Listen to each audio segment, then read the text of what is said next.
Hello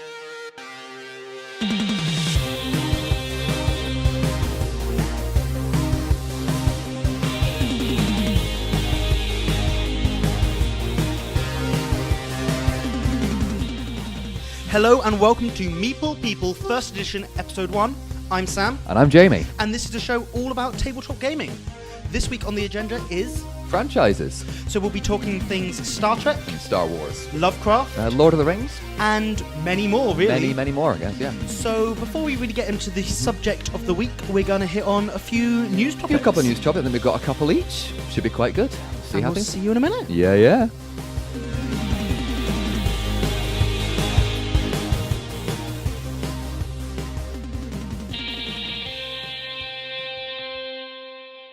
So the news this week, I've got two news stories, and they are related to our topic with franchises. Ooh, I've got... mine's aren't really related, but that's fine. Do you want to go first? So my first thing is Star Trek Attack Wing. Love it or kind of hate it.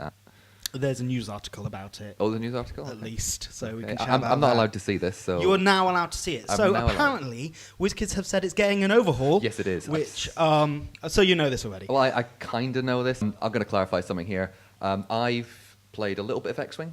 Mm-hmm. I've played more of and own a great deal of Star Trek Attack Wing. Not as many as some people I know. I and am we the know. complete opposite. I have played no Star Trek Attack Wing. I have played lots of X-Wing. I have a stupid amount of X-Wing. When not a certain friend of ours who has, 2 or 3 of everything? Attack Wing. Like that. Attack Wing. I heard something about... X-Wing. And X-Wing. A couple of weeks ago, I heard that they were getting... they'd sent an email, kind of people saying, we're going to make some changes, which they drastically need. So yeah, one thing that really stands out to me here is it says they're going to recognise new projects so that you'll only buy the new cards and tokens for a ship without having to buy the miniature, which I quite like, because something I've seen them doing recently is just they whack out waves at a rate of knots, and actually one a they've month, been, pretty much.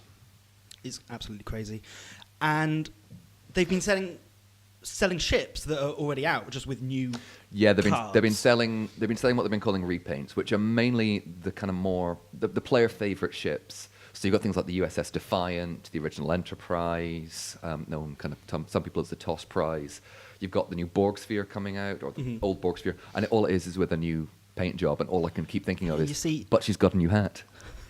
But that's the thing that kind of I don't like it. Boggles me there, which is it just says they will continue to work towards improving the paint quality of the miniatures. Oh, thank goodness! And it's like, well, of course they freaking will. Yeah, I mean, I will say a lot of things about Attack. I mean, I like it. I really like it. But see the paint quality, seeing the build quality of some of them, it's so bad. No, and it really amazes me that they actually have to even say that. I mean, yeah. It is WizKids, and I'm not trying to defend them. Pardon me. But it's the fact they were using from their HeroClix molds. Mm-hmm. So, they had the molds. They whacked out, as you said, another point that actually really intrigues me is it says they're going to introduce faction packs, which will have a fleet of ships of a single faction ready to play at a lower cost than buying them as individuals. Oh, that's good. I think as an X-Wing player, I've got a lot of X-Wing stuff. I've been playing it since Wave 2 of X-Wing. Oh, nice. So actually I've been kind of getting it as it's been going along. But coming into the game, obviously you've got not as many factions as Attack Wing, but you've got 3 fully fleshed out factions now for X-Wing, and it kind of is a bit of a mind-boggling situation going into it and thinking, okay, what do I buy? But to have a pack there ready to buy, I think is a good draw for other people. Yeah, that sounds coming into it. I would totally just go absolutely excellent, because it means you can like a lot of Warhammer stuff, and be good with X-Wing. You could just get a faction and play it straight out of the pack. Just want to go back just very quickly what you were saying about them bringing out the cards and the dials without the model. They've been doing that a lot more recently with OP prizes, organised play prizes. Yeah. So they've been just offering that, apart from special ones like the Enterprise A. One of the most recent OP events was based on the films, the original Star Trek films, and the grand prize was the Enterprise A from Wrath of Khan. Okay, that's cool. But I think, looking at the fact that they're actually now just churning out the same ships again and again, actually having the ability to just buy cards.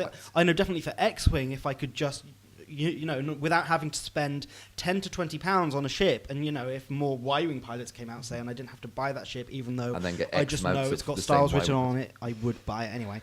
But just be able to buy the cards would be a nice alternative. And I think it's actually great that they are doing this. Absolutely, because I love seeing the models, no matter how good their build quality is. How much is Attack Wing then? Because X-Wing now has risen to about, let's say for a standard ship, it's going to cost you about £14. And the only place I can find in Edinburgh that sells them, it's about $12.99. Similar price to as it's usually been. With a lot less on the quality. With a lot less on the quality, but a lot more on the cards.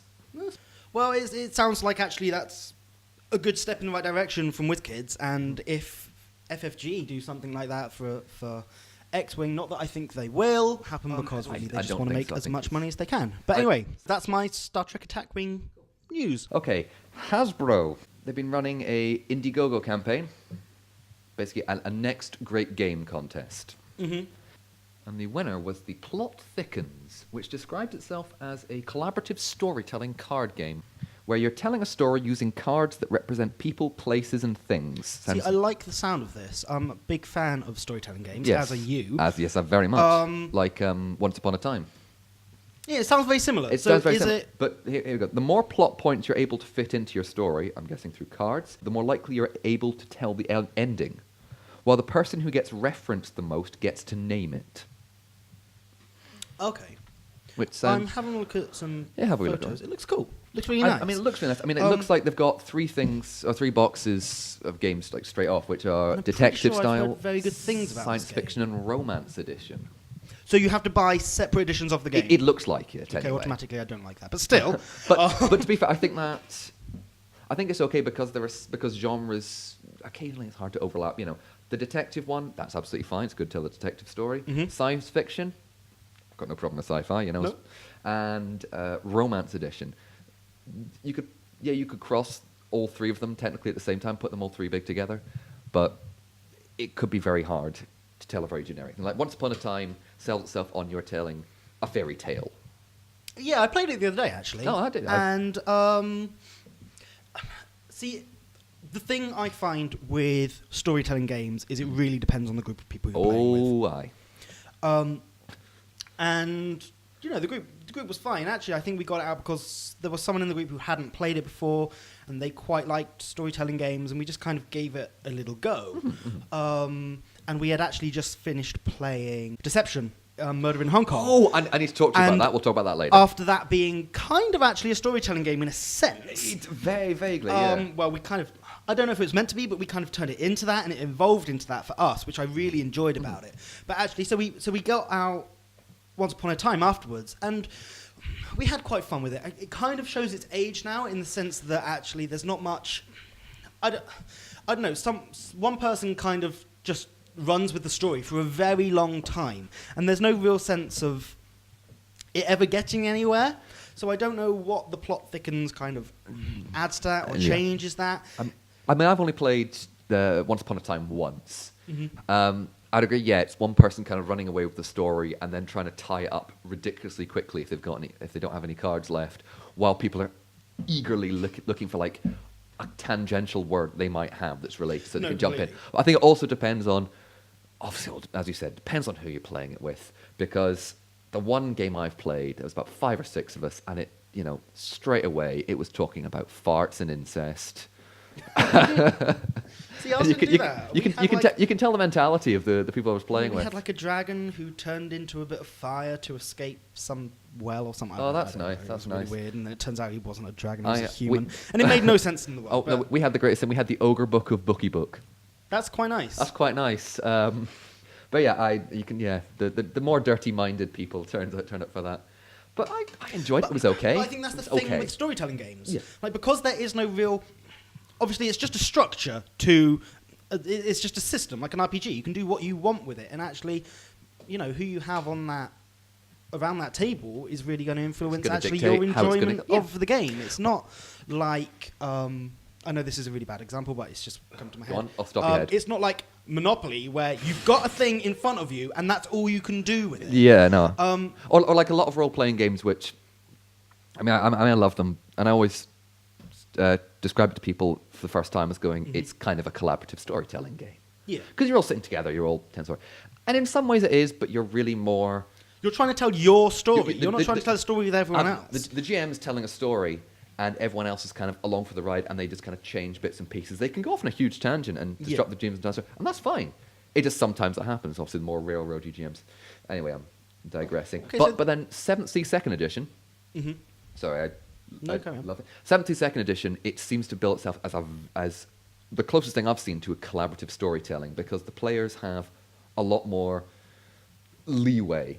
Because instead of going, I want to charm that person, that guard, to get through the gate, you roll charisma and X, Y, and Z. Yeah. You roll at the beginning of a scene, for example. A scene. How are you going to do it? If you're going to try and get through that guard into a fancy ball, yep. You might say, I'm going to charm everyone. So you roll for basically like there's a charm skill and a panache. I love that word, panache. You roll that, and number of successes, raises you get, it's known in game, and use them to influence the story. So it's not just, can I try and charm the guard? You spend one and go, I charm him. Yeah. And that's quite interesting. It gives that players a great deal of power, because they are heroes in their own story. Obviously, a bit harder for the GM. Yeah, and now when it comes to storytelling games like Once Upon a Time or even Gloom, or what it looks like to be in the Plot Thickens at the moment, I've just been reading about it, and actually it doesn't seem like it is out yet. No, it's not. It's going to be do let me know mass market in 2017. Cool. So, but what happens there is you haven't got that DM saying yes or no, you can't do this, or you can do this, or okay, that happens to a certain success. You can just do what you want, and there I think is the problem. In that it actually kind of starts to fall apart when people can just do what they want, and it goes a bit crazy. And actually, say Once Upon a Time, you're all trying to get to your own endings, and that's kind of the fun bit. But actually, does it make a coherent story in the end? No way in hell. So, really, I find storytelling games a bit odd. I really, really do enjoy them when I'm with the right people. However, just because it's got that kind of thing of, well, we're never actually going to get to the end of a coherent storyline. So I think the fact to check the brain out at the door if you want a coherent storyline, because you're not going to get it. You got people who've got their own objectives and who are trying to fulfill that, and they are swinging things left and right. Rather like a lot of role playing. Maybe games, the Plot Thickens will change things. Maybe we'll have to try this out. We'll put that on a list. Keep an eye out. Next story. Next story, actually quite nicely following on from your mentioning of Monopoly. Everyone's favourite, Monopoly, isn't it? Perennial favourite, especially around... Best game, 5 out of 7, would play again. Carry on. I am going strong on, I think it's now 4 years since I've played Monopoly. Fine. In the meantime, we've played a hell of a lot of games. A lot of other games. Hell of a lot of good games, hell of a lot of bad games. Now, what I actually am suggesting, it sounds crazy, but I'm saying we play Monopoly. Okay. And we honestly review Monopoly from a proper board gaming point of view. What'd you say? I would be up for that. It means having to play Monopoly. That's fine. I think we get a couple of people. But we play with the actual rules in the book. So we do like a 4 or 5 player game of Monopoly, and we really rip it to shreds. Or it might be good. Oh, no, let's be fair. Who knows? We might enjoy it. Also, are we playing standard Monopoly, or are we playing like special? No, I just want to play standard Monopoly. Okay, just double check. Okay. So anyway, that news thing. That preamble out the way. Speaking of which, Monopoly Chiefs at Hasbro have set up... Is that an official job title? I am Monopoly Chief. No. Is it the Monopoly Man? I am the Monopoly... Yes, they all have to dress in the top hat, the tails, and the big tash. Oh, so that's not a real guy? I've heard he isn't. Maybe it's Santa on his day off. Santa on his day off? Yeah, he just gets rid of the beard, shaves it most of the year, puts a suit on, runs Monopoly. Look at that. He's got the money. Because it's the Christmas game. Yeah, it is a Christmas game. So yeah, Monopoly Chiefs have set up a Christmas hotline to prevent family arguments over the festive period on an event, but to mediate on it. Okay, right. I saw this on Facebook and purposely didn't click it because you posted it, and I thought that it might be something you'll talk about. So I didn't look at it, but now I'm going to go and look at it. Okay. Carry on. So this hotline is going to be open from the 24th to the 26th of December. Okay, so only 3 days. Okay. We're totally calling it. Oh, yeah. I'm so calling it. But carry on. Where allegedly families will be able to get mediation on any game-based argument. This is I want to do this as a job. Yeah. I'd love to be on that and just go, hi, Monopoly Hotline. We have experts on hand. Yes. Craig Wilkins. With the official rulebooks. Marketing Director of Hasbro in UK and Ireland. has said we'll have experts on hand with the official rule books. Because if you buy the game, it doesn't come with a rulebook, of course. Read the rules, people. Yeah. To instantly settle any disputes and advice on how to resolve common complaints. With each person also having the opportunity, I like this, to make a donation to Childline when they call. Yeah, it works. It works. That's all right. It's Now, fine. the reason for this was set up because a survey, which thankfully none of the sites I found are able to link us to, a survey found 51% of Monopoly games end in an argument. Yeah. I mean, I completely agree with that. That's the reason I played it 5 years. But, okay, top 10 Monopoly arguments, or the reasons people argue in Monopoly. Okay, so top 10. So fire away, and I'll tell you if you're right. Money. Stealing money. Stealing money is, yes. Number 5, someone stealing money from the bank. House rules. Is that up there? Number 1, people making up rules. Yes. So is like free parking one of those? Does that come up on the list? Yes, actually, number 10 is what the rules of free parking are. The rules of free parking, I'm pretty sure, are nothing. They are nothing. It's a safe space. You can't do bugger all on it. Because that's the thing. My house rule that I would happily play with... Is this the one that's if any money you pay from fines gets put in the centre? Anything from fines, anything from community chests, anything that the game says, pay this money, unless it's to a certain player, just goes on free parking. And I like that because it just adds chaos to the I game. think it's fair enough. It is a little bit of chaos. And if it does break the game. Oh, absolutely. Just that pot just slowly growing and the one person you don't like lands on. Otherwise, it's just a space that does nothing on the board. Yeah. I mean, I remember playing with my family Lord of the Rings Monopoly. My little brother got Lord of the Rings Monopoly for Christmas. I was Aragorn, because I love Aragorn. And about 3 or 4 times in succession, I went to jail, and then back alongside the board, go to jail. Alongside the board, back to jail. Alongside the board, back to jail. And then, as far as I can tell, it gets to the point where you basically buy anything on the last side, so you buy anything on the green, anything on the dark blue. Yep. Someone, probably me at that time, would throw in a massive huff and then wouldn't play. So do you want me to read the top 10? I would love to. Top 10 Monopoly arguments. Number 1, people making up rules. Number 2, people being too cocky when winning. Yeah, I know. Yeah, that's fine. That's fine. I would term that's Monopoly in a nutshell. People just, yeah. Board games in a nutshell. I don't care about that. You win a game, it's great. You win a game, yeah. But I think it's about the people being salty when they're losing. 3, someone buying a property you want even when they don't need it. Okay. When you don't need it, sure, the point of Monopoly is just you want to buy everything anyway. Because you're making... It doesn't matter that you won't complete your set. It's crazy, but you want a Monopoly? No way. That's the name of the game, isn't it? Bloody hell. Number 4, people taking too long to take their turn, which I think is board games in general. That's analysis paralysis in the back. Number 5, someone stealing from the bank. Number 6, someone deliberately miscounting their move.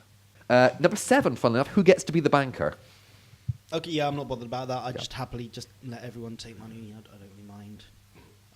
I'm always a bit... about it. That's why I played the banker in that last game, because I want to be the neutral moderator. Yeah. Now, the thing is, though, Yeah. Monopoly assigns someone the role of the banker, which is just to oversee the box of money. Yes. No other game does that. You just have a pool of stuff on the table. So a player and technically a bit of a GM in that you're dealing out the money and you're... Yeah. It's not really a GM role, but it's... But, like, no other game really does that. You know, you just have a load of money on the table. Not many games do it. Like, just have... I am trying to think. a pool of stuff to take from, and players can take from it. Yeah. And it's your job to just watch if everyone's cheating. Yeah. It's a strange role, because I don't think it needs to happen, because then actually the banker can just... You know, it's meant to stop people from cheating, but then surely the banker can just take all the money they want, and that makes no bloody sense. Number 8, the property auction process. Oh, yeah, so right. You land on a space. Yes. If you don't want it... This is in the rules. This is in the rules, by the way. If you don't want it... It goes for auction. It goes for auction. Yes. So if people are annoyed about that, read the rule book. Sorry, it's... Or call the hotline. Or call the hotline. Yeah. Number 9 is choice over tokens. So I'm not playing the game if I'm not the shoe. Say people just shut up. Just kick them out your house. Oh, come on. You're not like that with other games? I wouldn't, not playing Ticket to Ride if I'm not the black trains. No, I don't. I read it. I'd prefer the blue because it's a very nice blue. Yeah, that's literally why. It's just a nice blue. Yeah. Sorry, little tangent very quickly. What colour do you usually prefer when you're picking things? I usually go for blue. Or If there is pink, I'll go pink. Nice. I'm not really Yeah. too bothered. Usually Orange, I quite like orange. Usually I'm blue or green because usually I'm a big fan of purple. usually but the girlfriend goes red. So Oh, there you go. See, I'm a big fan of purple, but actually I think purple doesn't translate well into board game pieces. not particularly. So Sorry. that's like the Weird nerdiest thing I've ever said. I know. Sorry, and number 10, what the rules of free parking are, which as we've already discussed, nothing unless you house rule it, the money. Okay, so one of the reasons is the survey, again, they haven't cited it, reveals the extent of cheating in Monopoly. The most common way people break the rules is staying silent when they've landed on an opponent's property. But that is legit allowed. I don't know if that... No, it's your choice to look out for... I guess it's really down to the other players. I think you should... See, again, we should have the rulebook in front of us. I do not own I a don't copy of know. Monopoly, No. so I cannot say. But okay, 13%. Could just get PDF. Yeah, admit to regularly lifting money from the bank when people aren't looking. Yeah. Fair enough. This Christmas, families will play an average of 4 board games. Okay. And are most likely That's to get... good. That's not bad. That's actually not I'm bad. saying Monopoly, Trivial Pursuit. What, the one who has most knowledge wins? I'm not saying I hate it, but I'm just... Part of me is like, oh, if you... An odd part of me quite actually enjoys Yeah, I it. know. Fair enough, it's a bad game, but I quite like quizzes. Yeah. And are most likely to get a game of Monopoly between 4 and 6 p.m. on Christmas Day. Yeah. Also, 6 p.m. on Christmas Day is the most common time for families to have an argument. And that's when the Monopoly hotline Welcome to is Monopoly. most expecting a flood of calls. And then, strange enough, the article ends, after all this, 10 ways we can cheat. Yeah. I'll go through them very quickly because I realise we're digressing majorly. 1, trying to keep quiet when landing on an opponent's property. 2, stealing money from the bank. 3, moving your token more or less than shown on the dice to your advantage. So, Yeah, so going on to Yeah. the property you want. making up the rules that suit you to someone who doesn't know. So it's house ruling it and going, oh yeah, we've totally played this many times. Sneakily adding more houses or hotels than you've paid for. Moving the dice to land on the numbers you want. What? Moving the dice? As in, flicking, oh, that's a 1, I'll flick it to a 4. Yeah, okay. Yeah, ridiculous. 7, pretending your chance community card is a good one when really it's a bad one. So just literally Literally reading just something like- else? To be fair, Oh, that's brilliant. I know. Some of the Monopoly stuff is so iconic. Hey, second prize in a beauty It contest. tells you, everyone gives me 50 quid. Oh, it's worth a chance if you can pull it off. Well done, to be The honest. chance. That's good. Fiddling the order of chance and community chest cards so you get good ones. Okay. That's going to take a lot of preamble, but never mind. Bribing other players with real-life rewards for help in-game. That's amazing. Love that. And also stealing properties from the bank. It just makes no sense. That's, yeah, terrible. Cool. So that's all ridiculous. If you have any problems with Monopoly this Christmas, please call the Monopoly hotline on 0800 689 4903. That's 0800 689 4903. Are we, I'm getting, sure are, we getting, someone... are we getting paid to advertise that? I don't think we are, but I don't know. it's fine, isn't it? Ah, is it? And give to... Childline. And give to Childline. There you go. Yeah. We can Give now us- say it's fine. I've got another idea as well. I've got another idea. Don't say it straight away. Play another game. Yeah. Yeah, that works. Sorry. Play Lords of Vegas. It's good. Jamie hasn't played it yet. Yeah, I haven't played it yet. Um, Source of much so contention. my Sam. next news article... Go on. again, ties into franchises. Ooh. And this is the fact that Cool Mini or Not Uh-huh. is releasing a Godfather board game designed by Eric Lang, who Eric I Lang. love. I can't think off the top of my head what he's done, but I Now- do like him. There's been a couple Godfather games. I think some of them have been dice game, A couple of card games, yeah. dice games, card games. This says it's a confrontational worker placement game. So, a worker placement game. Confrontational is... It's a bit different, yeah, okay. I'm liking the sound of that vaguely. And, well, with it just being Cool Me or Not, I don't think I've ever played any of their games. They obviously look very nice. They've got, funnily enough, cool minis. Yeah, or not. Or not. Or not. Choices. I'm sure Yeah, they open. tend to go towards the good ones. Godfather, thumbs up. I'm all for that. Mafia-style games anyway, like that's Kind of cool, yeah. very cool. Eric Lang, definitely another big thumbs up. The artwork looks quite nice. That's just the box art we're looking at here. Have a look. It is a long way off, third quarter 2017, but it has just been announced. Oh, that's kind of cool. There's some pictures of miniatures, which Those again, are nice very casts. nice. Cool minis, I would say. I would say cool minis, definitely. And there's also a picture of the board, which kind of looks just a bit like Manhattan. It is, yep. Worker placement. Yeah, Mafia games, I like the idea of it. Worker placement games, they're fine. I go very back and forth on them. I've got a couple that I like, but I think I go for the theme more than anything, and that is Brewcrafters, because I like brewing the beer. Mm-hmm. Shakespeare, because I love Shakespeare and acting. So The Godfather, yay or nay? I quite enjoyed the film when I saw it, so I'm going to say right now, yay. See, right now, I know I'm going to forget about it as soon as we stop this podcast and as soon as I close the tab. Maybe I'll see it again later next year and get excited about it. Is it something that I'm going to go out and buy? Definitely not right now. No, not in the slightest. Well, obviously not right now. 'Cause it's not. No, but I mean... Yeah, when it comes out, yeah. If I see it, I wouldn't necessarily just go and grab it. Eric Lang, though, is a big plus for me. Mm-hmm. But I think my opinion is... And this might quite lead into our feature. The fact is, it doesn't have to be... Yeah, I think the game needs to be good. You can't just sell it on the franchise alone. And right now, that is probably what's happening. Mm-hmm. Unless you know who Eric Lang is. Because that's actually what's getting me excited. Well, it's like the Thunderbirds game. Yeah. Designed by... Matt Laycock. Matt Laycock. Yes. If it was anyone else, you could kind of go, it's a Pandemic ripoff, innit? With Matt Laycock, it's like, oh, he's adapted Pandemic. Yeah, but this is where... For me, that's like two very big pluses there. You've got Matt Laycock, who I think is a fabulous games designer. Oh, yes. And then you've got Thunderbirds, which is awesome. Which is fantastic. And actually, I'm still wanting to play that game. At the moment, it's just... I say at the moment it's a bit too expensive, but it just is a bit too expensive. It's on the list, but it's not high enough on the list because there are other things that pique your interest. Yeah. I really do want to play it. It looks great. I've heard really good things, and I think I will enjoy it. Co-op games, for me, always a big plus. I do like co-op. But anyway, now we're actually talking about the actual subject of what we want to talk about. So we'll go into this week's topic, which is franchises. I love that. I'm sorry, I will never get bored of that.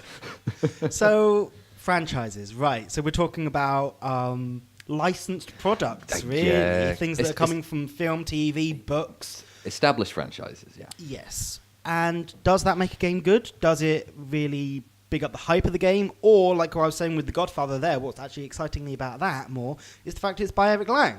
Mm-hmm. But maybe that's just because... I play a lot of board games, and that's what's intriguing me there. Straight off the top, I'm going to say the franchise itself will lend, I think, hype to it, or lend interest to people who maybe might not play it, but I don't believe... See, this is where I'm going to contradict myself, because I don't think it necessarily means it's going to be a good game, but I think the theme is very important. Yeah, but then, as I'm going to get onto later... you might have a very good game, and you might have a great theme, but do they tie together? Do they tie together, yeah. And you might have a very good game with a theme on top, and does it actually feel like you're playing that theme? Yeah, I think that's the big thing, especially with franchise games, is do I feel like I'm playing that game, that franchise, or things in that franchise? Yeah.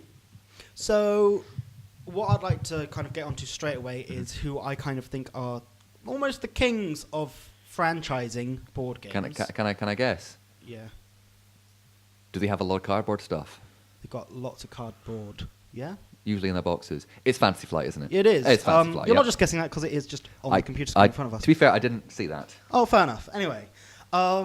So yeah, Fantasy Flight, to name a few of their franchises they've got Game of Thrones, they do a lot of Arkham stuff, they've got Star Wars, Lord of the Rings, they currently have the Warhammer license. For about 2 or 3 months. That has been lost, but they've made a lot of games in that license.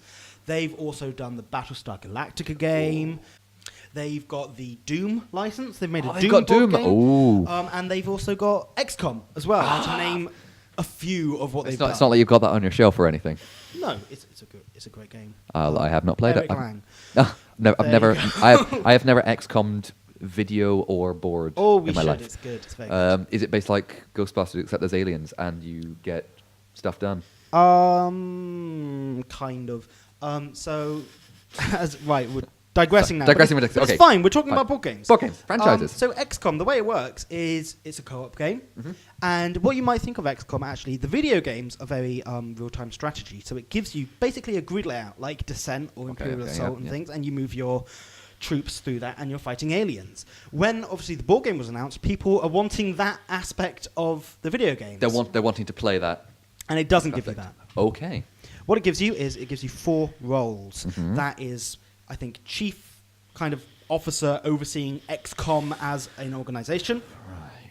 So correct me if I'm wrong, so just from hearing this, so instead of being the boots on the ground, as it were, Yep. you are playing... You are the government You're the body. government ones. You're it's that... So yeah, someone's a Sending squad leader, them out. someone's the research guy, someone's sending satellites into space to do with spaceships and general kind of looking out for the world, and someone's in charge of basically XCOM, meaning the budget. Okay. And everything is in real time. This is the exciting thing. So it also uses an app, which I thoroughly enjoy, and I really think kind of adds to the immersion of the game, really. You know, it's a very techie game. That's getting on a very different topic. You know, there's apps in games. It's become such a big thing, but well... And what happens in XCOM is everything's timed. So the app will show up, right, so research guy, assign researchers to cards that you've got in your hands. Right, yeah, and you go through this thing of, right, you've got 10 seconds to do that, and then the app's going to move on to the next guy. And what it really means is it completely eliminates downtime between people's turns. Because everyone's doing stuff in so much time that you've got no time to look at what other people are doing. Like, the squad leader is very much... They've got a lot to do. They've got to assign troops to missions and things. And no one else can kind of have a say in that because everyone else is doing their own job. And that squad leader role is huge. It really depends on the sway of the game. It really kind of dictates where the game's going to go. And if you get that wrong... You've completely messed up the game. It all. Meanwhile, the budget guy... so everything that goes on with assigning research, assigning troops to missions, is going to cost the players money. So the budget guy is basically also saying, yes, you can do that, or no, you can't do that. And really, it comes down to them. In the rules, I'm pretty sure it does say whatever the commander in charge of the budget says is final. You know, they know how much money you've got, and if the researcher wants to put 3 researchers onto a technology, and the guy with the budget says, we can't afford it, then we can't afford it. And that's what I really like. It gives everyone a very clear role, and it doesn't allow for that alpha gaming. Because you don't have time. God, a co-op game without alpha gaming. That's good. Right, okay, so we were... Yeah. Play XCOM, it's really good. Okay, I'll play XCOM. Franchises. That was a franchise, Yes, it was. Okay, first one, the big one, the big daddy, very relevant right now. Star Wars. That's beautiful and harrowing at the same time. No, Star Wars. I will buy anything with Star Wars written on it. Anything? Possibly. You heard it here first. You will buy almost anything. With Star Wars written with on Star it. Wars written also. But that's the way it works.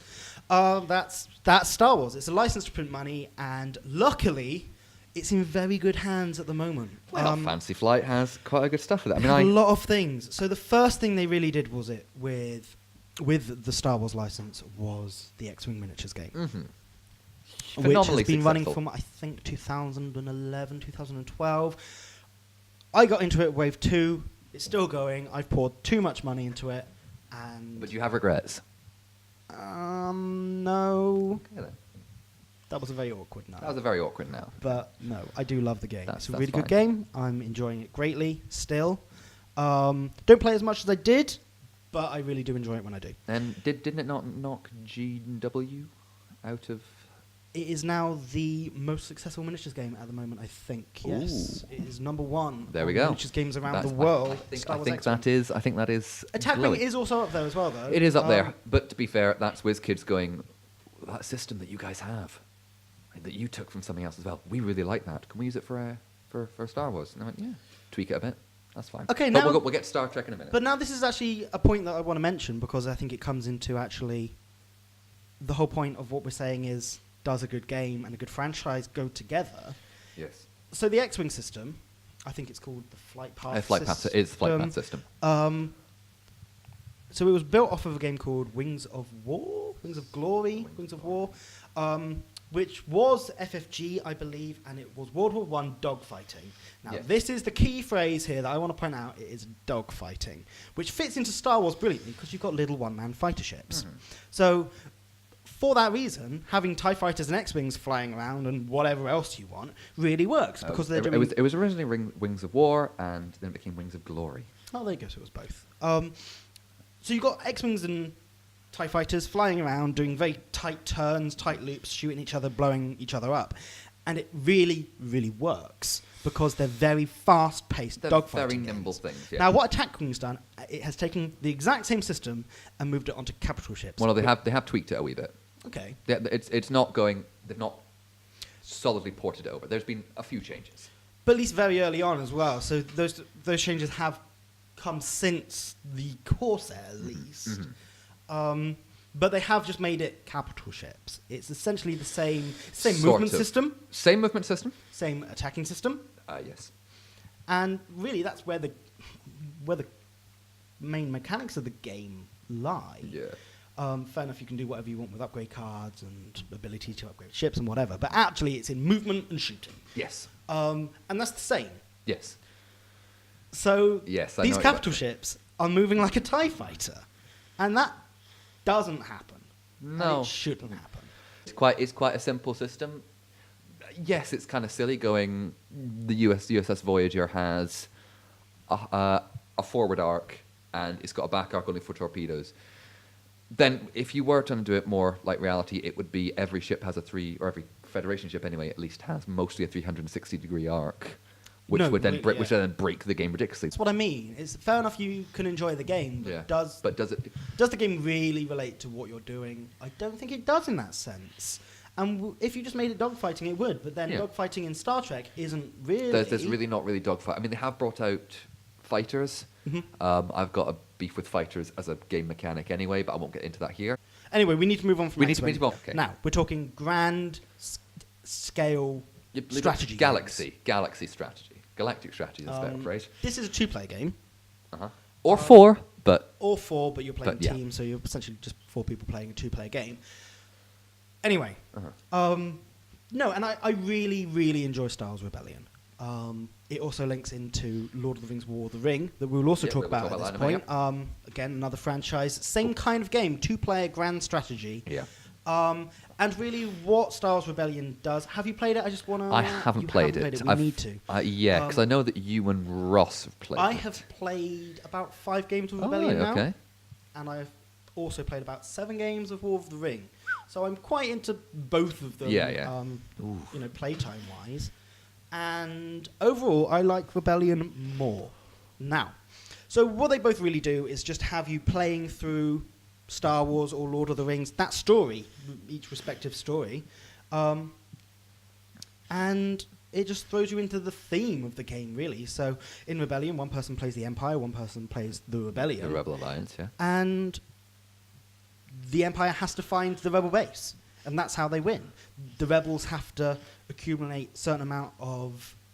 I forget what it is. Is it like objective token of victory points or something like that? Yeah, they have to gain victory points that basically spark a rebellion throughout the galaxy. Get a certain number of following, basically.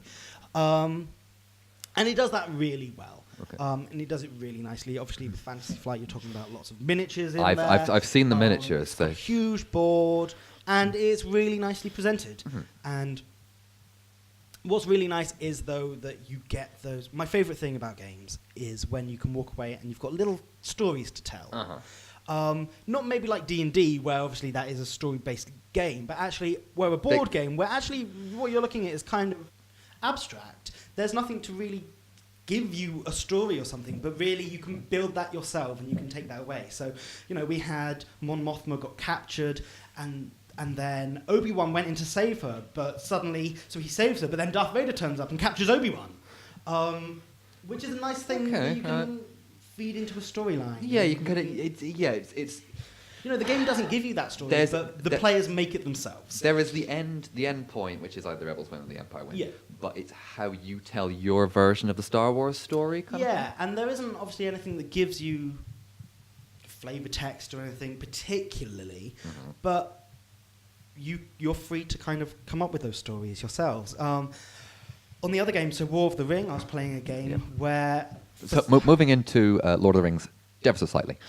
But it's another franchise. But it's another franchise. We're completely at liberty to talk about this. Yes. And it isn't a digression. Well, it is. is. This is going on for so long. It'll be fine. It's the first episode.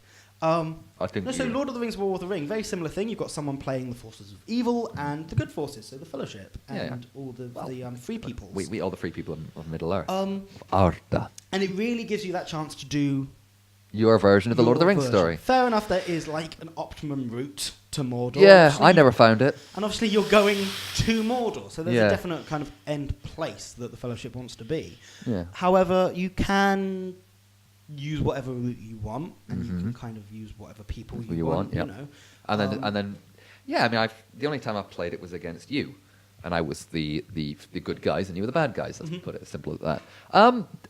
As a grand game, I really enjoyed it. I mean, I know the whole point is the free people start off on a major back Again, foot. it's worth saying that these two games, War of the Ring and Rebellion, come with fairly pricey price tags. Fairly pricey price tags. You heard it here first. War of the Ring... And a hell of a lot of miniatures. War of the Ring will cost you about 60 quid now, I think. Really? Let's just get Amazon up, because we might as well. Whereas Rebellion's what, 90 quid now? About 90 quid. That's scary ridiculous. I mean, the game that we played, I think the Fellowship got a little bit, like, not even a quarter of the way to Mordor. The retail price in shops is about £90. But Amazon currently does Rebellion for £70, just under £70. And War of the Ring, 2nd edition, which is the current version of War of the Ring. Yes. It seems to be out of print. On Amazon, you can't get it for less than £166, but that is not true. Yeah, the game that we played, the Fellowship for me got not even a quarter of the way there, and then got sent back to Rivendell. So I kind of went, I'll ignore them, and I'll tell my own story. So the Fellowship, they lost people. Aragorn, I'm trying to remember what happened. You basically forced your way across the Anduin. Now, this is the thing about War of the Ring. The Mordor forces are... I suppose it's not slightly overpowered because it's just what they are, and actually it's a fairly balanced game, and I've had both outcomes happen. You know, I've had the Fellowship win, and I've had Mordor win, but Mordor has a lot more units. They're more ready to go from the get-go. You're easier to get them to make war as well. And they basically don't die. They just regen. If you want to bring more out, you can bring more out. Whereas the good guys have a limited supply of units. Once they die, they go back in the box. They die for good. So yeah, so Sam, as the bad guys, forced his way across the River Anduin and basically started making inserts. Aragorn, I think, had solid off to Minas Tirith, where he became the king. What I remember is he barricaded basically himself in Minas Tirith with what few guys there were. Mm-hmm. Lasted quite a serious siege, quite a good siege. Yeah. And then he decided to say, I may be the king of Gondor, but sod this. Left, the city fell. Thankfully, I think by this time I'd managed to get both Rohan and the elves to declare war. So I had them.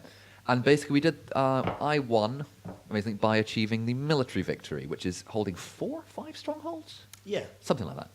So, yeah, I know it's not much of a story, but Gandalf became Gandalf the White, stood in Fangorn Forest, and basically attacked Isengard. There you go, but at least it gives you these kind of story points that you can do, and that's what I really like about those games. You know, it's a grand strategy game where actually the story really doesn't matter. You just want to get from A to B, and you want to win the game. Yeah. And kill as many things as you can along the way. I believe it was like a lot of things. It came down to Moria, which was the elves selling out of Rivendell. I remember now, yeah. It was the elves selling out of Moria. It turned into, we'd misread the rules slightly wrongly, so everyone died, and then I moved one guy into it, and the next turn claimed it and won the game. Mm-hmm. But, there was also a mass invasion of Isengard with Aragorn, Gandalf, and I think 1 or 2 other people. Something like that. It was. You know what? For the first time playing it, I quite enjoyed it. And it feels like Lord of the Rings, right? Yes, I think it feels. There is a very Middle-earthy Tolkien And I really aspect. like that about that. And Rebellion feels like you're playing through Star Wars, and I really, really like that. Gonna stay on Lord of the Rings, if I may. Okay, so and talk about the Lord of the Rings card game. Right, I'm going to basically be a passive observer here because I am not a huge CCG, LCG fan. This is Sam's specialty. Get me into another LCG. That's what I'm doing. I'm kind of hopping around. So, the Lord of the Rings card game is a cooperative card game, which I really enjoy. I love co-op games. Card games, I'll go for. Give it a go. And I got into Lord of the Rings, the card game, when it came out, and followed with it a lot until last year. I kind of stopped buying it and have trailed off and haven't played it for a while. But I really like the game. So what it does is it gives you quests and stories to go on in the form of basically an encounter deck. So you build up your deck of your guys. You've got some heroes on the board. So you might have Gimli and Aragorn and Legolas as your party per se, just on the table. Okay. And in your deck, there's maybe some more characters, some items. Maybe you've got, Legolas's bow or something, or you've got some lembas bread to heal your party and things like that. All the usual things you want to find in a Lord of the Rings game.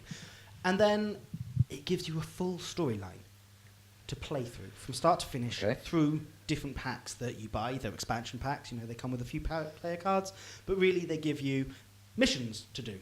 Mm-hmm. And they can be original storylines that they really do for the main cycle of the game is original storylines, things that FFG have come up with themselves.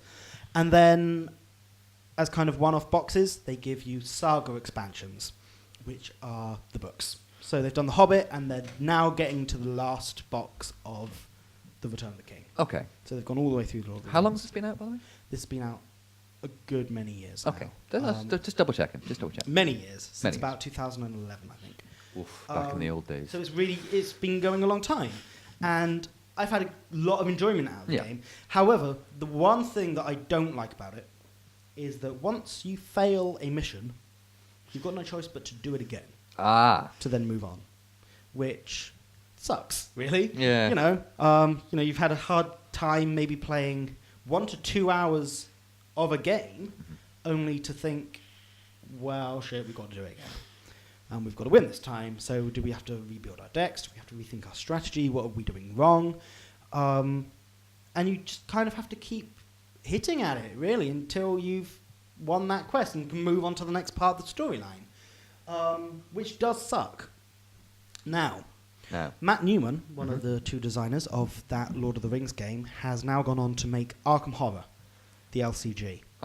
Moving swiftly on to the works of old H.P. Lovecraft. Another franchise. We're tying this together beautifully. We may not be going through every single thing the franchise has, but we're going through certain highlights. We're already standing at roughly an hour. Jeez, on the time, so we'll pick it up. Anyway, Anyway, Arkham Horror, the card game, LCG. The way this works, again, co-op card game. Storytelling at its core, really. It's almost more of an RPG card game than just a normal card game. So you think it's taken elements from the Call of Cthulhu role-playing game, from Arkham Horror and Eldritch Horror board games? Not that much. It's taken, from what I've seen, I don't know about the Call of Cthulhu RPGs or the Call of Cthulhu LCG that was out. I don't know about that game. But what it has taken, it's taken a few things from the board games, Eldritch and Arkham Horror, and it's taken a lot from the Lord of the Rings LCG. The main thing that I love about it is you're now no longer... In Lord of the Rings, you control 3 heroes, really. Yes, and you have no real attachment to them. Now you are controlling one person, and your deck is just all of their gear. That person has backstory on the back of their card, and they have a certain number of stats. Because the RPG element that comes into this is everything relies on skill checks. You're not just kind of hitting guys with swords and doing X amount of damage like you would in Magic or something. You're now doing skill checks. So your guy has 3 wisdom or 3 lore, or 4. His evade stat is 4, or his fighting stat is a 2, or something. And then your cards buff that up, and then you essentially do a dice. It's not a dice roll. Everything's in you've got a bag of tokens.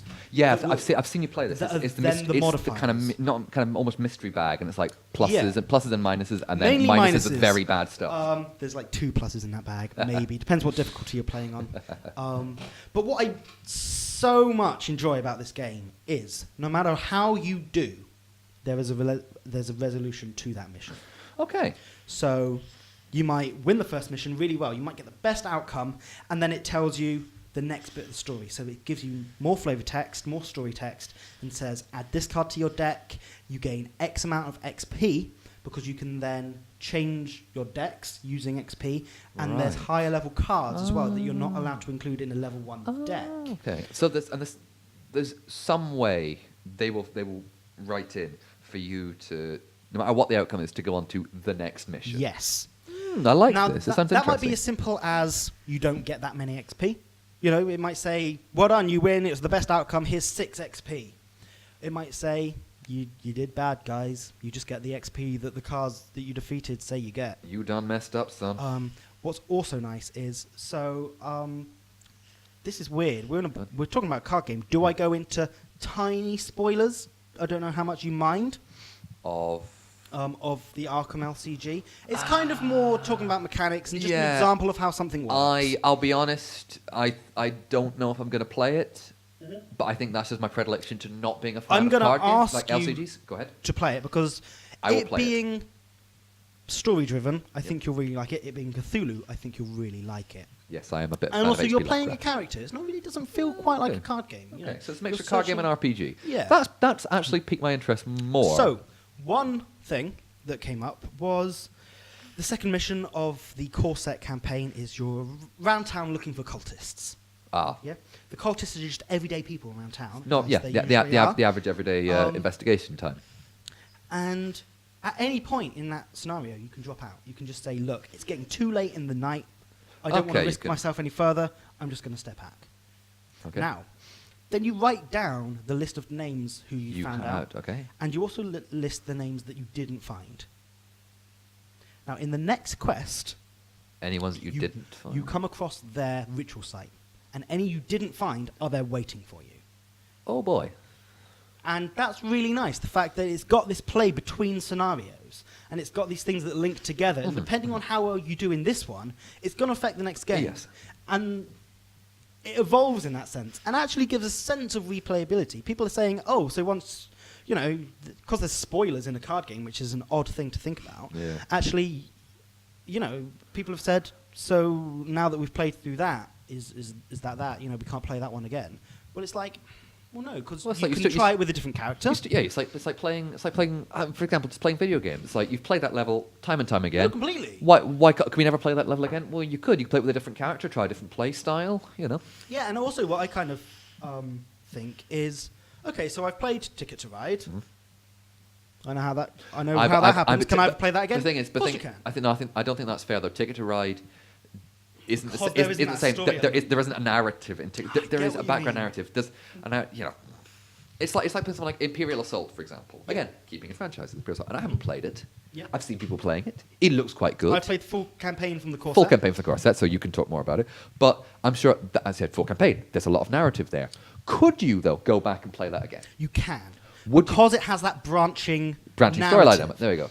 Okay, so you can go back to certain missions. You know how the missions are going to turn out if you go a certain way. You can, so you can try that. So you can play that again. Now, I'm kind of interested in Imperial Assault. For although I've not really done much miniatures gaming, I quite like the idea of that. It's I'll be honest. The one thing I'd really like is basically kind of Warhammer with Star Trek. Basically, after watching Rogue One, So don't worry, we when won't spoil it. Basically, I'd love to see that kind of thing. Of the one thing I loved was the U-wing. Yep. The fact is, it's a dedicated rebel dropship. The fact that you can have guys jumping out and just running across, which I loved, and that's not a spoiler. Now, the thing about But that, I'd love to see that. Imperial Assault is that it brings it smaller than that. Yes, in the no, sense yeah, that you're small. thinking. So the Empire player, Imperial Assault, if you don't know, is based on Descent, which is another dungeon crawling Fantasy Flight game. Yeah. And Imperial Assault, when you look at it, it's a dungeon crawling game. If you want to play the campaign mode, this is. You've got an Empire player who just controls all of the Empire, and then you have X amount of, I think it's 1 to 4 Rebel players. You play one Rebel.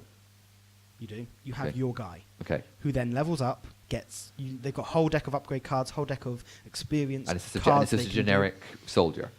Kind of. Everyone's got their own thing. You know, you've got the sniper, you've got the Yeah, but I mean, commander, you've got the medic, but they are, but they're no one's special. It's a typical archetype. It is Yes. just you're playing a guy that gets completely. better. You've got the Cool. Wookiee, who obviously is just a tank. Just that, Favors melee combat and things like that. Do you wanna hear You've got really- a sniper who obviously wants to sit back from everyone and gets bonuses when they're like 4 spaces away from you. Do you want to hear a very bad Wookiee impression? Go for it. Well, that's actually pretty good. Nice. I'm not going to do one. Anyway,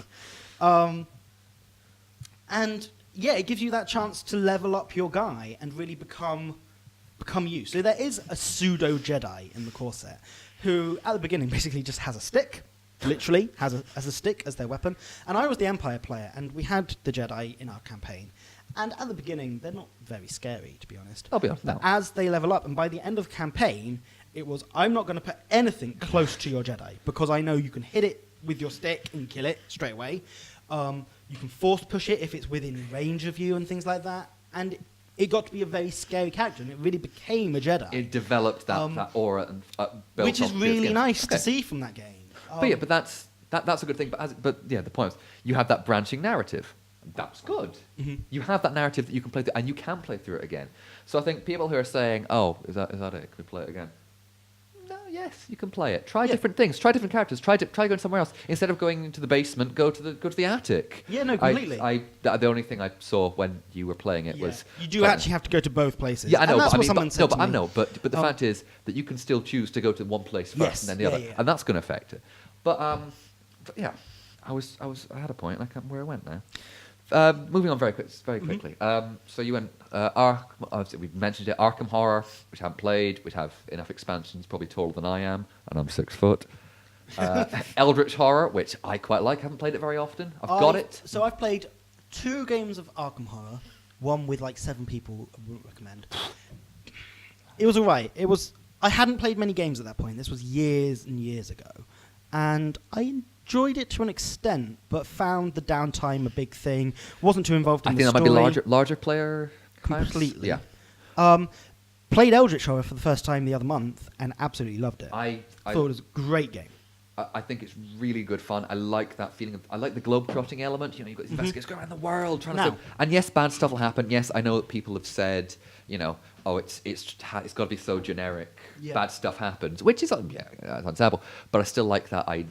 Now, as much as I really, really enjoyed Eldritch Horror as a game, the one thing I didn't like was how kind of almost removed from the story you are. It being on Yeah. a global scale, Yeah. like, stuff pops up in France, and it's almost that pandemic thing, and it very much is that, because you're looking at something from a global scale, and as a team, you've got to stop stuff from popping up and happening all over the world. Yes. And really, something thematically might pop up in France, but actually, you're nowhere near that at the moment. And does it matter too much? No. But when you think about theme-wise, that's monsters are ravaging throughout France. Yeah, exactly. And you're actually quite removed from that because you're looking at it from a global scale, because actually that might be really far away from you. Yeah. You're not too bothered about it. I'm and that's where in the theme Shanghai. kind of slips Yeah, away I'm in from- Shanghai. I can't do anything. I'm trying Yeah. to close a gate in Shanghai. Whereas what I love about the Arkham Horror LCG is it puts you as a person and another person if you're playing with a friend, and it puts you in your house. Yeah. And as soon as the card reads "you're in your house," you give a damn about this house. Of course you do. It's your house. Yeah. Whereas, things are happening in France. I'm not in France. I don't care about that. No, that's fair enough. And it makes it smaller, and it really brings it into being actually a more personal experience, and I really like that. But so as a game, I don't know about you. I'd say as a game, I think Eldritch Horror is good. It's tight. Yes. It's tight. Yeah. Yeah. I can't want to say. Yeah. That's Arkham. That's really. well. I don't know what we can say more about I'll that. I'll do very briefly and go a Call of Cthulhu role playing game, which I haven't played, but I've got the rule books for the 7th edition. So I think you got 7th edition. Yeah. Yeah. that's It's only 20 odd Who years. do it now? What? Who published that now? It's Chaosium. I might be getting that name wrong, but it's still the same guys. I would urge you to play it because it is simplish. It's good fun, and it's not if you die or go mad. It's when you die or go mad. I would love to play it. And I've got a couple of scenarios, and I will happily run that for you guys because I really like the game and I like this material. Can I move on to another franchise? I was going to do that, yes, as well. Very quickly, I was going to mention very quickly Firefly. I enjoyed the game. Yes, we're talking about Firefly, the game. Now, this is the one that's basically... Interestingly, I'm coming at this from a very weird angle because, please don't hate me, I've not seen Firefly. I don't hate you. I'm just going I'm to coming at mildly this from a dislike very you. board gaming perspective. It's a pickup. What would you call it? Pickup and delivery? Um, Kind of transit, kind of cargo Suppose. delivery game. yeah. So, yeah, you're flying- It sells itself as a sandbox game, really. Does it sell as a sandbox game? Kind of, because it gives you this element of do what you want. You're in Yeah, space, have fun with it. Yeah. But my crux is you can't do what you want because No, you can't do what you ultimately everything has to boil down to everyone doing one objective, and I really, really don't like that about that game. Okay. However, there's a lot of things I do like about. However, and I will like to point out that one objective. Admittedly, yes, that's the one objective that everyone works towards. But how you get towards that is different, and because they've got the different contacts who will give you different types of jobs. So, for example, if you've got Niska, and I'm just telling this from the base game. I've got the base game and Pirates and Bounty Hunters, which finally adds PvP, which I'm kind of happy about. But you've got Niska, who will always give you illegal jobs, and it'll be worth a lot more. And yeah, you're doing that. You might be being, obviously doing illegal stuff. Then you've got people like Harkin on the Alliance guy, who some of it's illegal, some of it's not, and it's quite simple. It sometimes won't get you a lot of money.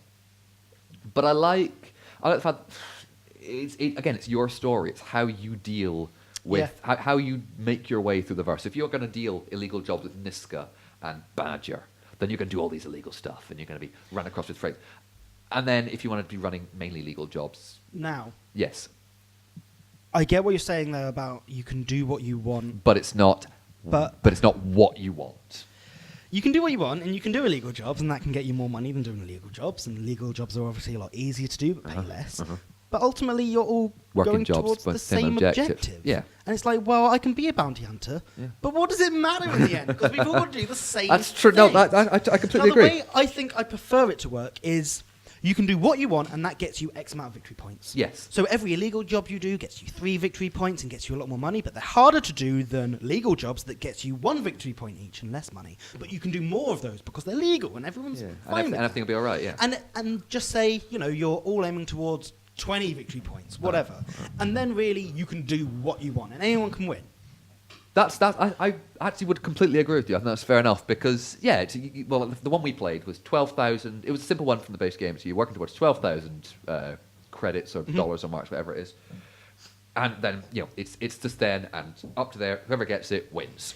Now, I've played it with a lot of the expansions. I think I may have played it with all of the expansions. Oh, wow. Don't quote me on that. And I've also played it with 7 people. Okay, what is it with you and playing with 7 people? Yeah, it was University Society. No, that's fair enough. Just lots of people wanting to play. That's absolutely I've got no problem with that. And I love trying games with lots of people. To see did how- this to work? God, no. This did not work. So there's a lot of downtime in Firefly if you've never played it. It was your turn can literally take 10 seconds, and you can know what you want to do straight away and just do it. Someone who might not be really thinking about what they want to do in their downtime can literally have a turn that takes half an hour. Yeah. Literally takes half an hour. Wow, really? And that's not fun. That's not fun at all. Wow. Your turn can really take as long as you want it to take. Yeah. And I don't enjoy that. But would you play it again? I would play it again. Okay. I know it's at least a fine game. I know Ross, who played with us and who doesn't won, play it ever again. never wants to play it again. Do you remember his reasoning? Was it downtime? It was things like downtime and knowing that you've got that person who's ahead, and they're always going to be ahead. There's a clear winner from the time someone gets X amount of money. You just know, okay, they're far out and they're going to win. So Firefly game I quite like, but I think quite like it. I would play it again. Yep, I would. Yeah, needs a couple of things, but it won't spoil my enjoyment of the game too much. Yeah. So the next thing I want to talk about, I want to go back to Star Trek and those kind of 4K grand strategy games. Because last week I played Star Trek Ascendancy. So if you don't know, this is the big grand strategy Star Trek game from Gale Force 9. Gale Force 9. Makers of Firefly as well. There's a good link. There you go. There we go. And I really enjoyed it. So you were the Romulans. I was the Romulans. So it comes out the box as a 3-player game, which is Federation, Klingons, and Romulans. Now, the way it works as well is that each kind of faction is... So the way they're selling expansions is you just buy another... race. Just buy another faction. Yes, they're bringing out Cardassians as the first one, Ferengi. and Ferengi the second. Now, naked Latin. And the way the core box works is it's essentially 3 of those expansions in a box. And everything's ready to go very quickly, it seems. Okay.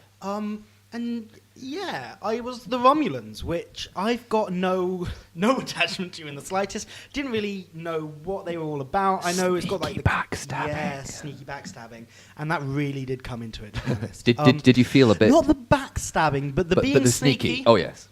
Was very nice. And the way the game works is kind of you build the map as you go, which is great, and it looks really nice. It says, set your own parameters. We played 3 foot by 3 foot, nice. Which was nice, and it says to was that big enough? Yes. Good. Yeah. Because I've not played it. I'm playing it on Wednesday. I think you're playing as well. So if I can, yeah. I cannot wait. really cannot wait. I've been looking forward to this for about 6 months. It does look like a huge sprawling game. My big worry would be that it would just get out of control. But it's not. No. The space we were playing was very nice, and tiles fit in that space, and actually there was a lot of space left over once the tile pool was gone. Good, okay. And that's planet tiles, by the way. You kind of, on your movement, you can take a hyperspace lane, which is different varying, basically straight lines. Speeds warp. And then you put a planet down when you arrive at the end of that straight line. And that's just, all of them are the same size. They're just circle pieces of cardboard that you put down, and it tells you what kind of planet that is. And no, it was really nice. So it starts off, and there's quite a lot of downtime between things. Really, you do your turn, everyone does their turn, and unless people get attacked, there's like no player interaction. Which I want to come back, not now, but I want to come back to at some point in the future, because player interaction I think is a very big thing. But anyway, sorry. Which we didn't. It was all right. Because also it says that you can play those first few turns where really you're just building your own little play area. It says you can all play those simultaneously if you want.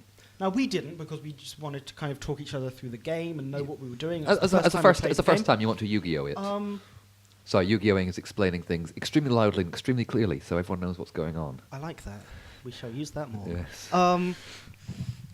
And no, so everyone's kind of got their own space. You're building what you're doing. You're building ships. You're building research stations. You're building culture stations. To start off with, you're all kind of doing your own thing, and it's all actually very similar, to be honest, because the buildings you can build are all the same. There's no difference depending on who you're playing as. Everyone's ships are fundamentally the same ships. It just depends how you upgrade them. Okay. Shields and phasers, The thing that makes each faction is the research deck that they get. Okay. So the Klingons research deck is all about war and killing people and fighting and things. Yes. Federation, interestingly, they're not allowed to attack people, which is nice. They can attack ships, but they can't directly attack planets. Oh, they can't. Yeah, they can't. Have to do everything through culture, which is nice. The Federation. Which is problematic for them, because obviously if the Klingons evade them and take over the things, they need to be able to send ships to... Yeah, and really the Klingons can kill those ships very easily. The Romulans, obviously, is all about stealth.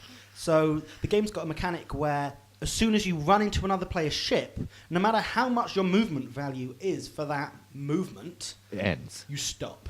Okay. Now, if you're the Romulans, you've got cloaking devices. You can just go straight through planets, other people's ships. So, the Klingons might be building a huge armada next to your door, and you can just slip straight past, and they can't do anything about it, which I really enjoyed. And that from the as someone very Romulan. Cool. And that was great. Combat in the game seemed okay. I think it being our first game, a few things didn't happen that should have happened. For example, the Federation player attacked me, which was perfectly fine because they were attacking my ships. And because I hadn't upgraded my phasers... You couldn't really hit them back. You roll d6s.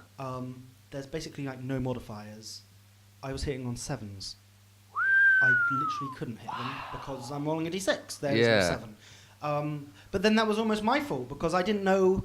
we didn't quite know how combat worked until we did it, and then it happened, and I just wasn't ready for it because we'd never been in that situation. Yeah. And that's just, learning the game, and that's perfectly fine. But combat, for the most part, seemed nice enough. It's kind of got that risk thing of, okay, I'm hitting on 3-ups, there you go, I've hit 2 of your ships, they're gone, now you roll your dice, okay, you've hit 3 of my ships, they're gone, let's do it again until one of us retreats. So like Risk, like War of the Ring. Yeah. Like Rebellion a little bit?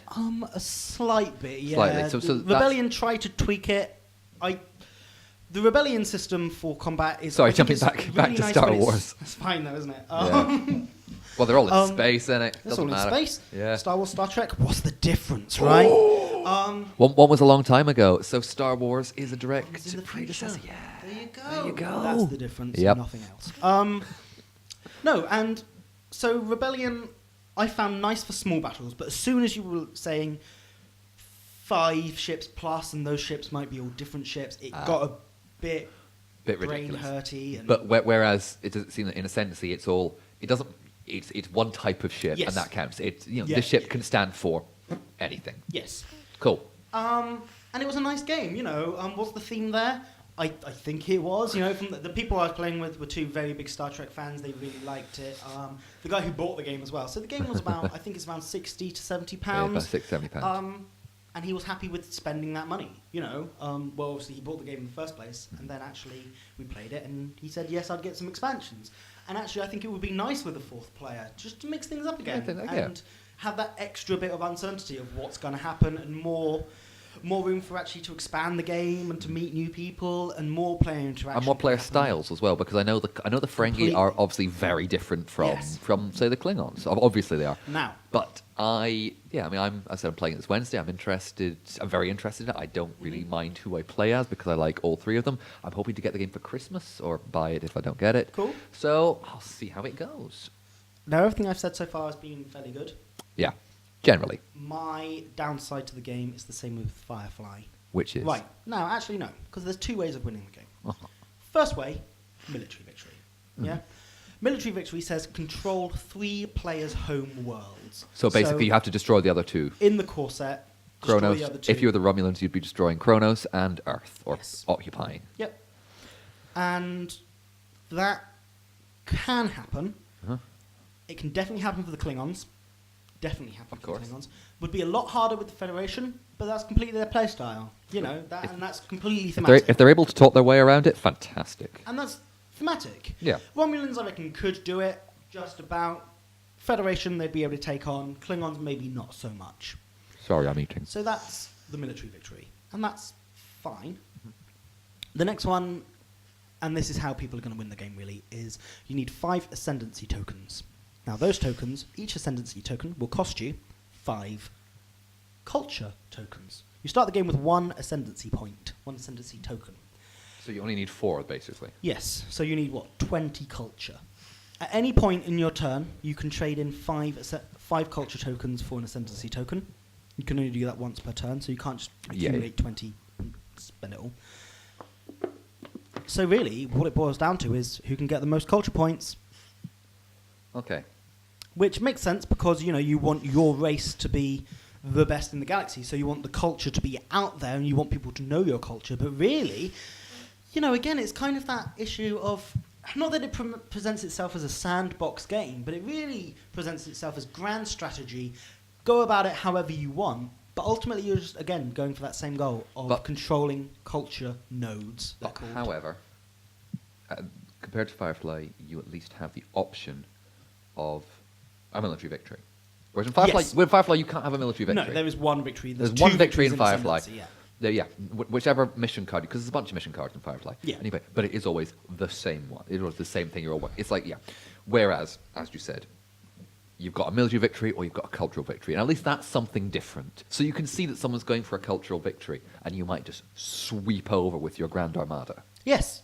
Yeah, no, completely. You can do that. And that's where the game really comes into its own. And that's the point of a grand strategy game. You can see someone's getting to whatever victory it is, and you're going to come in and totally destroy them. A thing that sticks out for me, fair enough, there is a board game, but really talking about video game is Civilization, Sid Meier's Civilization, where there's 3-4 ways of winning that game, and you can see someone's going to get close to the science victory, so you're going to stop them building that rocket. You're going to do everything in your path to kind of make sure that doesn't happen, whether that is sending an army over or just completely driving your culture into them, because it gives you those options of here's X amount of ways of winning. Obviously, certain races and certain factions are geared towards one way of winning. Of course. So yeah, well, we'll see. I definitely think our gaming group will get more expansions for Ascendancy. Oh, absolutely. Knowing these guys. I can see it being played, at least a couple more times. Several more. Soon. Yeah. So. Well, I'm playing it on Wednesday. Sam might be joining me. I'm quite excited. Well, I guess next time we'll do it. We'll have a little follow-up to this. I'm very excited. Yeah. Next time I play it, I prefer not be the Romulans. On the other hand, if I am the Romulans, I kind of know what I'm doing, which is quite nice. That's good, yeah, exactly. It's all I'd love to give the Klingons a go, purely because it's not my usual play style. I'm not an aggressive player in board games. I'm a very defensive player. Especially in board games and role-playing games, I don't go defensive. In role-playing games, I'm usually a stealthy, roguish character. Actually, I'd probably suit the Romulans. I was thinking about that, but it's just nice to be able to do that, and it's quite fun knowing. Because also I've played a game against the Klingons and had a look through their upgrade deck and seen what they can do, so you know what they can do and how you can theoretically counter them as well. Yeah. So you know their weaknesses before you can play them. Maybe. But no, I'm looking forward to playing more Ascendancy, and I enjoyed it more than I think I would have. That's good. And no, I would recommend. Meeple people recommend. Meeple people, thumbs up. That's the Star thing Trek now. Ascendancy. That's the thing now. Yeah. Thumbs up. Thumbs up. You want to call it something? I don't know. How many meeples out of 7? Meeple out of 7. 1 meeple, no. No. Ascendancy is a solid 5 out of 7 game. I'm going to say 5 that. It wasn't all the way there. It wasn't 7 out of 7. It wasn't 6 out of 7. There were some things I could change, but no, I was happy with it. But here's a question though. Having played Ascendancy, yes. and also last week or a week or two ago, having played the playtest for the new Star Trek RPG, which I ran for you guys. Would you be more interested in learning more about Star Trek? Star Trek's something that I've tried to get into multiple times. Mainly going through the Next Generation because I have vague attachment to those characters. I watched it very young, so it was probably on its repeats when I was about 5 or 6. I guess was it on BBC Two after The Simpsons? Yes. Yeah. So I was watching that then. Yeah. I watched occasional episodes of TNG, a couple episodes of DS9, a couple of episodes of Voyager. Never knew which one to say. I just knew, it was Star Trek. Yeah, and I remember enjoying it then. I've tried to get into it, but for me, it sounds really pathetic, but for me the episodes are like 15 minutes too long. That's fair enough. And 45-minute episodes? Yeah. Where I like it, it's fine.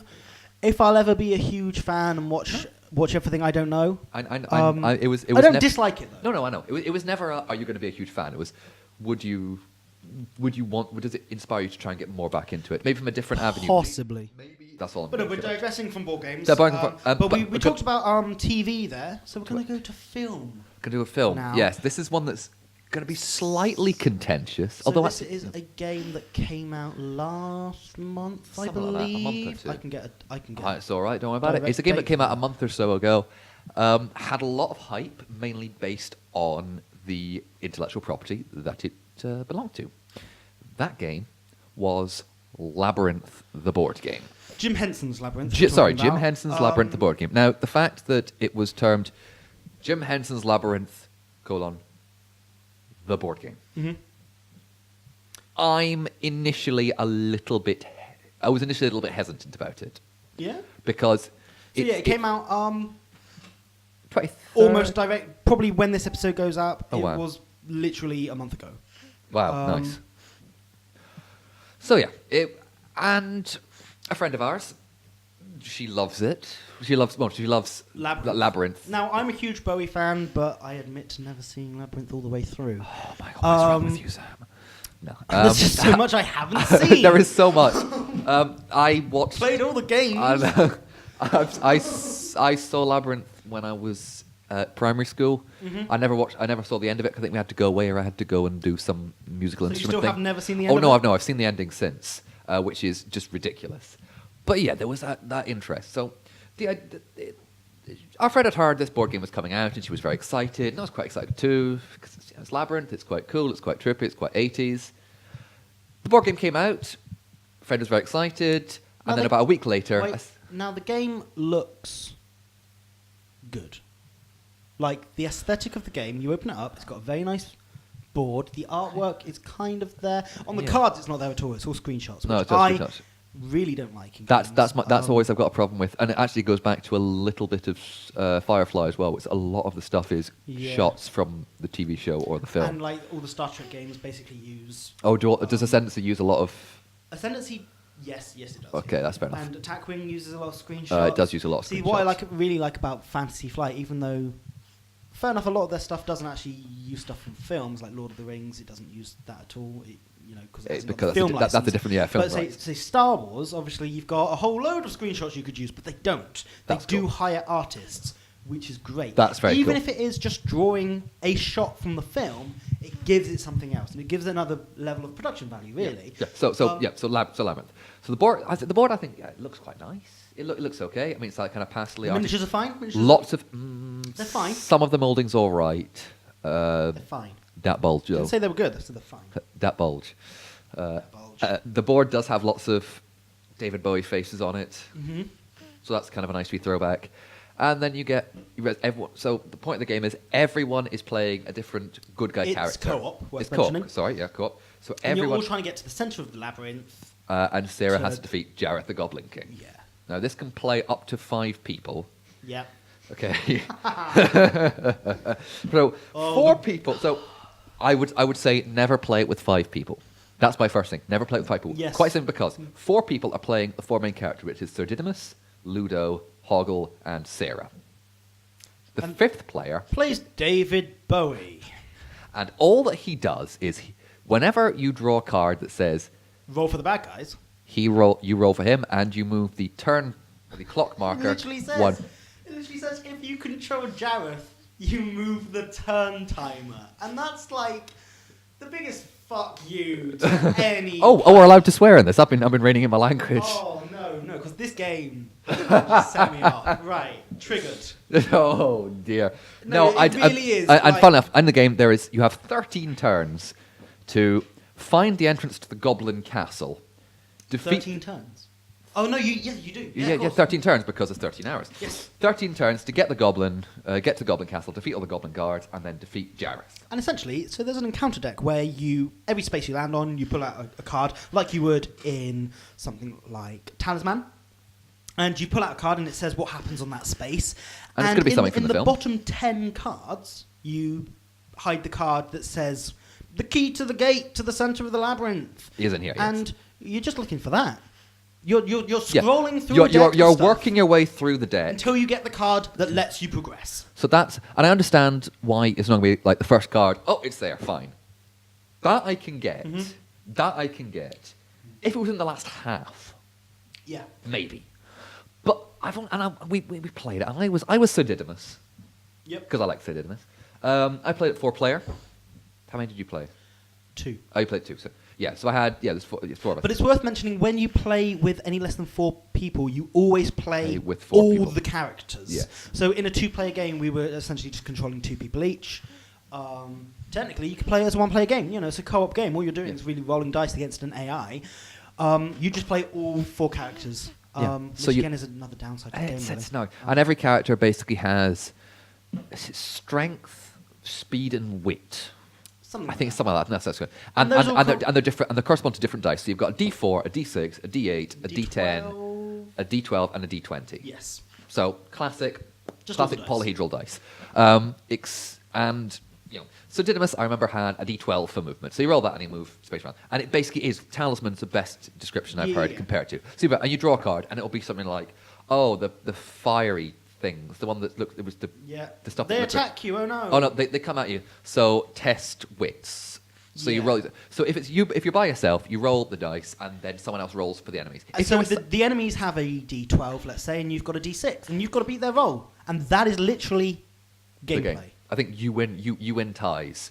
If you have a friend, if you can pick if someone's in the same space as you, or you can pick up people along the way. You can use both their dice. You can use both their dice. It's not added together. It's just the highest roll. So, what's also worth mentioning is, once you reach the centre of the maze, of the labyrinth, everything's got like crazy dice rolls. Which is, pretty much everything has, most things have a D20 or a D12. Yeah.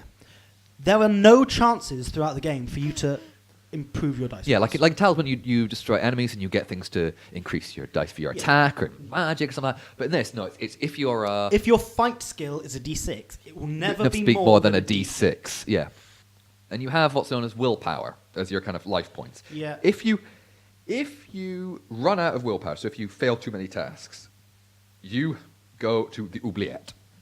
Yeah. And you miss a turn and you get a willpower back. Or, on your turn, you can either move or rest. resting, you roll a dice on a 4-up, you get a willpower. willpower back, and that's your turn. So basically, as far as I'm concerned, and again, please, if you think I'm talking out my arse, please let me know. If you disagree with us, email us in. We've got an email address. It is meeplepeople.podcast@gmail.com. Please get in touch with us if you think anything we've said is wrong or right, or just want to contribute to the conversation. Because we're eager to look for contributions. With Labyrinth, it's very much a case of just laziness in board game design. Yeah, for me, there was no point in doing that rest turn because you weren't going to do anything that turn anyway. Yep. Keep going until you go to the oubliette, get that willpower back for free. Yeah. And then you can, do you have to get back up then? I think you know, might have. I don't care. I know. But then at the very end, you get all the way to the Goblin Castle, which could be anywhere on the board. I mean, it is a randomly drawn card. So you could be the other, one side of the board, and it'd be like, this is where, the reason we were. The oubliette is at one side of the board, and not the opposite side, but the other side, there was the entrance to the Goblin Castle. Now, we all got there as a group. I think most of us got there. We took down the Goblin Guards. There's like 3 or 4 of them. Now, no matter who is there, the character playing Sarah, the person playing Sarah, has to go alone to defeat David Bowie. So we can't help it. So this is the biggest thing that really... It's not the biggest thing that annoys me. It's just another huge thing that annoys me is when she meets Jareth the Goblin King. Oh, we never got that far. We lost. Well, to defeat him, Yeah. she has to read the poem from the film. You just have to remember that. What? Like, there's no mechanic. It's What? Just read the poem. What? Oh, you did it. You win. Yay. Seriously? Yep. What? You didn't know that? No, I lost. That's amazing. I didn't look. I was too bored to look at it again. Well... and also the fact that we lost because Sarah got knocked out or something like that. Went to the oubliette. We won last turn. It was like she could not get to the Goblin's Castle. Yeah. Like get the number of spaces. And just to say, there's no clues throughout the game to say, oh, this is the thing you've got to remember, or remember these lines. It's literally you get there, the card says recite the poem from the film, and if you don't know it, you lose. Is it just game over? Yeah. What the actual shit? So the whole thing just boils down to, oh no, it's a mess of a game. There's no excuse in 2016 to put out a game like This that. lazy. Yeah. Yes. I mean, it is traveling around the board, putting cards down on the deck, and walking around and you see, going. I think a lot of people are going to get really upset about this. upset, disappointed, angry because it's an expensive game. It's a £50 game. The model quality is okay. Now, with other things, like you could accept that. With some of the games, you can accept. I saw a really good post online that says the very fact that the box comes with a cutout hole and a window looking at the miniatures just shows you that it's not a good game, and they just want to sell you the miniatures. Yeah, I know. And also on the back, it says it comes with 5 highly collectible miniatures. My arse. I've seen those miniatures. So I'm they're sorry. just selling They're all all miniatures? right. They're all right. The game. Oh, it's you journeying around the board. You could be anywhere on the board. It'd be like, oh, last 10 cards. Here you go. But this is a prime example. Like a lot of the things we've talked about in this show have been about really good companies making really good games, caring about the theme and giving you a chance to really explore that thing you love. Do you feel like I'm playing? Do I feel like I'm playing Labyrinth? Yes, because I don't know what the hell is going on, and I'm gonna lose. So yes, in that way, it absolutely succeeds. But also, as well as playing the theme, it needs to be a good game. And is it a good game for me? Absolutely not. I just felt it was a lazily designed. It was the worst game sloppy. I have ever played. Oh. And there's one game that we won't talk about. But anyway, it was so lazy. Yes, just Literally, please. I'd rather play Monopoly.